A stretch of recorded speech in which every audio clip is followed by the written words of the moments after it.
قالوا لئن أكله الذئب ونحن عصبة إنا إذا لخاسرون।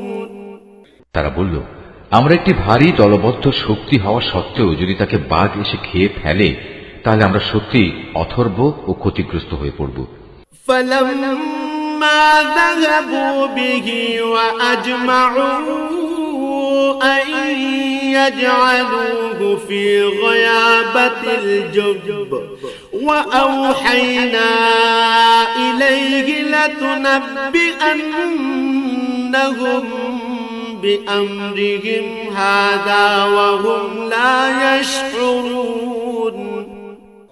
অতঃপর অনেক বলে কয়ে যখন তারা তাকে নিয়ে গেল এবং তারা তাকে এক অন্ধ কূপে নিক্ষেপ করার ব্যাপারে সবাই সিদ্ধান্ত নিল এবং তারা তাকে কূপে নিক্ষেপ করেও ফেলল, তখন আমি তাকে ওহী পাঠিয়ে জানিয়ে দিলাম, একদিন এমন আসবে যেদিন তুমি এসব কথা এদের সবাইকে বলে দেবে। এরা তো জানেই না এ ঘটনা কার জন্য কি পরিণাম বয়ে আনবে। أباهم عشاء يبكون। ইউসুফকে কুয়ায় ফেলে দিয়ে রাতের কিছু অংশ অতিবাহিত হবার পর তারা কাঁদতে কাঁদতে তাদের পিতার কাছে এলো। قالوا يا أبانا إنا ذهبنا نستبق وتركنا يوسف عند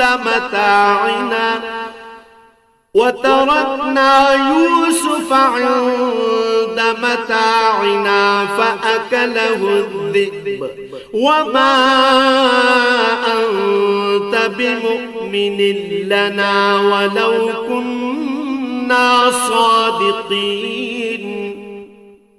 অনুযোগের স্বরে তারা বলল, হে আমাদের পিতা, আমরা জঙ্গলে দৌড়ের প্রতিযোগিতা দিয়ে দেখতে চেয়েছিলাম আমাদের মধ্যে কে আগে যেতে পারে। আমরা ইউসুফকে আমাদের মাল সামানা পাহারা দেওয়ার জন্য এগুলোর পাশে রেখে গিয়েছিলাম।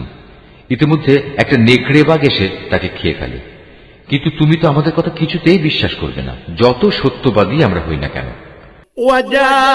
وجاءوا على قميصه بدم كذب قال بل سولت لكم أنفسكم أمرا فصبر جميل والله المستعان على ما تصفون। তারা তার জামায় মিথ্যা রক্ত মেখে নিয়ে এসেছিল। তাদের কথা শুনে সে বলল, হ্যাঁ, তোমরা বরং এটা বলো, একটা কথা তোমরা মনে মনে ঠিক করে এনেছো এবং ধরে নিয়েছো, তা আমি বিশ্বাস করব। সুতরাং এই অবস্থায় পূর্ণ ধৈর্য ধারণ করাই আমার জন্য ভালো। তোমরা যে মন গড়া কথা বলছো সে ব্যাপারে আল্লাহ তাআলাই হচ্ছেন আমার একমাত্র সাহায্যস্থল।